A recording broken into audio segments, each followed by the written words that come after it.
ತುಮಕೂರು ಜಿಲ್ಲಾ ನೂತನ ಪದಾಧಿಕಾರಿಗಳ ಪದಗ್ರಹಣ ಕಾರ್ಯಕ್ರಮ ಶ್ರೀರಾಮ ಸೇನೆ ತುಮಕೂರು ಕಾರ್ಯಕ್ರಮದಲ್ಲಿ ಸುಂದರೇಶ್ ಮಾತನಾಡಿ, ಶ್ರೀರಾಮ ಸೇನೆಗೆ 20 ವರ್ಷವಾಗಿದೆ. ಸ್ಥಾಪಕ ಪ್ರಮೋದ್ ಮುತಾಲಿಕ್ ಅವರಿಗೆ 70 ವರ್ಷ. ಇದು ನಮ್ಮ ಕೊಡುಗೆ.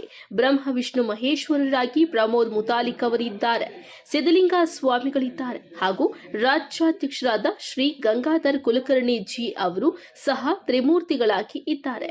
ರಾಜಕೀಯವೇ ಬೇರೆ, ಸಂಘಟನೆ ಬೇರೆ. ರಾಜ್ಯದಲ್ಲಿ ನಮ್ಮ ಸಂಘಟನೆ ನಂಬರ್ 1 ಆಗಿದೆ. ಮುಂಚೂಣಿಯಲ್ಲಿ ಇರುವುದು ಇದೊಂದೇ ಸಂಘಟನೆ ಮುತಾಲಿಕರ ಮುಗಿಸುತ್ತೇನೆ ಎಂದರು. ನಮ್ಮ ಉದ್ದೇಶ ಹಿಂದುತ್ವ ನಮ್ಮ ಮನಸ್ಸಿನಲ್ಲಿ ಇರಬೇಕು. ಎಲ್ಲ ಪಕ್ಷದಲ್ಲಿ ಭ್ರಷ್ಟಾಚಾರ ಇದೆ. ಜೈಲಿನಲ್ಲಿ ಸುಮಾರು 3,500 ಕೈದಿಗಳು ಇದ್ದಾರೆ. ಅದರಲ್ಲಿ 1,700 ಹಿಂದೂಗಳೇ ಇದ್ದಾರೆ.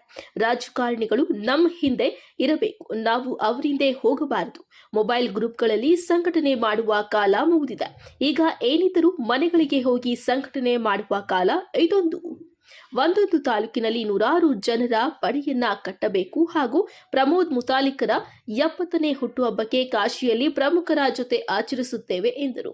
ರಾಜ್ಯ ಸಂಘಟನಾ ಕಾರ್ಯದರ್ಶಿಗಳಾದ ಅಮರನಾಥ್ ಮಾತನಾಡಿ, ಹಿಂದೂಗಳು ಎಲ್ಲ ಸಂಘಟನೆಯಲ್ಲಿ ಇದ್ದರೂ ಕರ್ನಾಟಕದ ಸುಮಾರು 44,000 ಹೆಣ್ಣು ಮಕ್ಕಳು ಕಾಣೆಯಾಗಿದ್ದಾರೆ. ಹೆಣ್ಣು ಮಕ್ಕಳು ಕಾಣೆಯಾಗಿರುವುದರ ಹಿಂದೆ ದೊಡ್ಡ ಷಡ್ಯಂತ್ರವೇ ಇದೆ. ಅದಕ್ಕಾಗಿ ದಿನಕ್ಕೆ 2 ಗಂಟೆ ಒಟ್ಟಾಗಿ ಸೇರಿ ಚರ್ಚೆ ಮಾಡಿ ತೀರ್ಮಾನಿಸಿಕೊಳ್ಳಿ, ಜಾಗೃತರಾಗಿ. ಜಿಲ್ಲಾಧ್ಯಕ್ಷರಾದ ಅನಿಲ್ ಯಾದವ್ ಪಾವಗಡ ಅವರು ಮಾತನಾಡುತ್ತಾ, ನಮ್ಮ ಸಂಘಟನೆಯನ್ನ ತಳಮಟ್ಟದಿಂದ ಕಟ್ಟುತ್ತೇವೆ, ಗ್ರಾಮ ಹೋಬಳಿ ಮಟ್ಟದ ಸಂಘಟನೆಯನ್ನ ಮಾಡುತ್ತೇವೆ ಎಂದರು.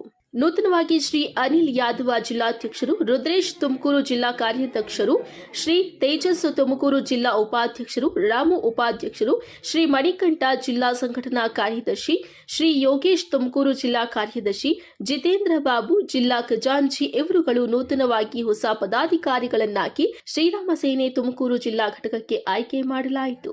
ತಲುಪಿದೆ ಲವ್ ಜಿಹಾದ್ ಪಾಂಪ್ಲೆಟ್, ಅದರಲ್ಲಿ ಒಂದು ನಂಬರ್ ಇದೆ. ಆ ನಂಬರ್ ಅನ್ನು ಹೆಚ್ಚಿನ ಸಂಖ್ಯೆಯಲ್ಲಿ ಪ್ರತಿಯೊಂದು ಕುಟುಂಬಕ್ಕೂ ತಲುಪುವ ಥರ ಮಾಡಿ.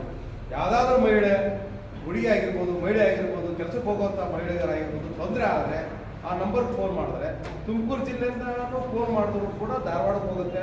ಧಾರವಾಡದಿಂದ ಅಲ್ಲಿ ಇರುವಂಥ ನಮ್ಮ ಮುಖಂಡರುಗಳು ಏನು ಮಾಡ್ತಾರೆ, ಅದನ್ನ ಡೀಟೇಲ್ಸ್ಗಳನ್ನೆಲ್ಲ ಇಲ್ಲಿ ಜಿಲ್ಲಾಧ್ಯಕ್ಷರಿಗೆ ಕಳಿಸ್ಕೊಡ್ತಾರೆ. ತದನಂತರ ಇಲ್ಲಿ ಜಿಲ್ಲಾಧ್ಯಕ್ಷರು ಅದನ್ನು ಯಾರು ಮನೆಯಿಂದ ಫೋನ್ ಮಾಡಿದ್ದಾರೆ ಏನು ಅಂತ ಸಂಪರ್ಕ ಮಾಡಿ ಈಗಾಗಲೇ ಅವರು 3-4 ಕೇಸ್ಗಳನ್ನು ಅಟೆಂಡ್ ಮಾಡ್ತಾ ಇದ್ದಾರೆ. ಅವರು ಮತ್ತು ನಮ್ಮ ರಮೇಶ್ ಗೌಡ್ರು ಒಂದು 3-4 ಕೇಸ್ ಅಟೆಂಡ್ ಮಾಡ್ತಾ ಇದ್ದಾರೆ. ಒಂದು ಕಂಪ್ಲೇಂಟು ಆಗಿದೆ.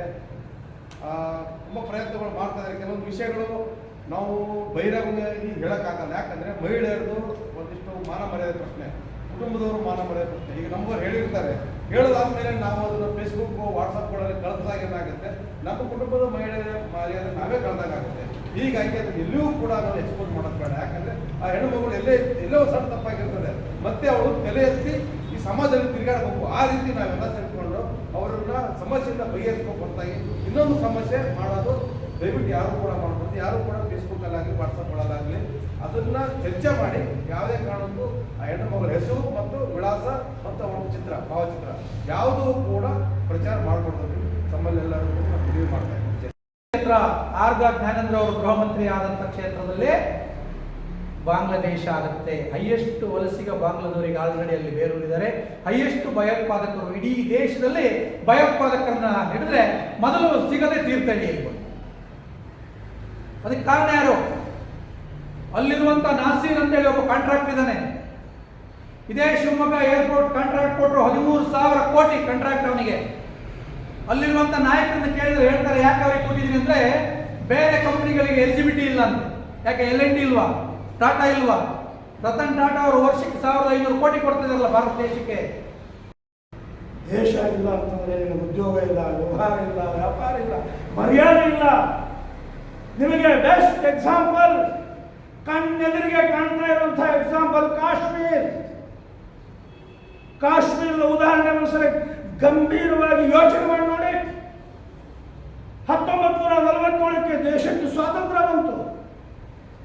ಸ್ವಾತಂತ್ರ್ಯ ಬಂದ ನಂತರ ಈ ದೇಶದೊಳಗೆ ಸಂವಿಧಾನ ಇತ್ತು, ಕಾನೂನು ಇತ್ತು, ಮಿಲಿಟರಿ ಇತ್ತು, ಪೊಲೀಸ್ ಇತ್ತು, ಲೋಕಸಭೆ ಇತ್ತು, ಪಾರ್ಲಿಮೆಂಟ್ ಇತ್ತು, ವಿಧಾನಸಭೆ ಇತ್ತು, ಶಾಸಕರಿದ್ರು, MP ಗಳಿದ್ರು, ಮಂತ್ರಿಗಳಿದ್ರು, ಎಲ್ಲರೂ ಇದ್ರು. ಆದರೆ ಏನಾಯ್ತು ಪರಿಸ್ಥಿತಿ? 1989ರಿಂದ 1990 1989 ನವೆಂಬರ್ 16ರಿಂದ ಪ್ರಾರಂಭ ಆದಂಥ ಕಾಶ್ಮೀರದ ಗಲಭೆ 1990 ಜನವರಿ 14ನೇ ತಾರೀಕು ನಡೆದಿದೆ. ಏನಾಯ್ತು ಪರಿಣಾಮ? 6 ಲಕ್ಷ ಹಿಂದೂಗಳು ಕಾಶ್ಮೀರದಲ್ಲಿದ್ದಂಥ 4 ಜಿಲ್ಲೆಗಳಿಂದ 6 ಲಕ್ಷ ಹಿಂದೂಗಳು ಅಕ್ಷರಶಃ ಬೀದಿ ಭಿಕಾರಿಯಾಗಿ ಅನಾಥವಾಗಿ ಕಣ್ಣೀರು ಹಾಕ್ತಾ ಎಲ್ಲ ತಮ್ಮ ಸರ್ವಸ್ವವನ್ನು ಕಳ್ಕೊಂಡು ಬೀದಿಗಳಲ್ಲಿ ಅಡ್ಡಾಡಿಕೊಂಡು ಊರುಗಳಲ್ಲಿ ಅಡ್ಡಾಡಿಕೊಂಡು ತಮ್ಮ ಜೀವನವನ್ನು ನಡೆಸಬೇಕಾದಂಥ ಪರಿಸ್ಥಿತಿ ನಮ್ಮ ದೇಶದಲ್ಲಿ ನಾವು ನೋಡಿದ್ದೀವಿ. ಬಂಧುಗಳೇ, ಕಾಶ್ಮೀರ ಸುಮ್ಮನೆ ಒಂದು ವಿಷಯ ಅಲ್ಲ, ಅದು ಭಾಷಣದ ಸರಕಲ್ಲ. ಅದು ಒಂದು ಸಾರಿ ಕಾಶ್ಮೀರದೊಳಗೆ ಯಾವ ರೀತಿಯಾದಂಥ ಪರಿಸ್ಥಿತಿಯನ್ನು ಅಲ್ಲಿಯ ಜನ, ಅಲ್ಲಿಯ ಕಾಶ್ಮೀರದ ಹಿಂದೂಗಳು ಅನುಭವಿಸಿದ್ದಾರೆ ಅನ್ನೋದನ್ನು ನೀವು ಪ್ರತ್ಯಕ್ಷ ಕೇಳಬೇಕು.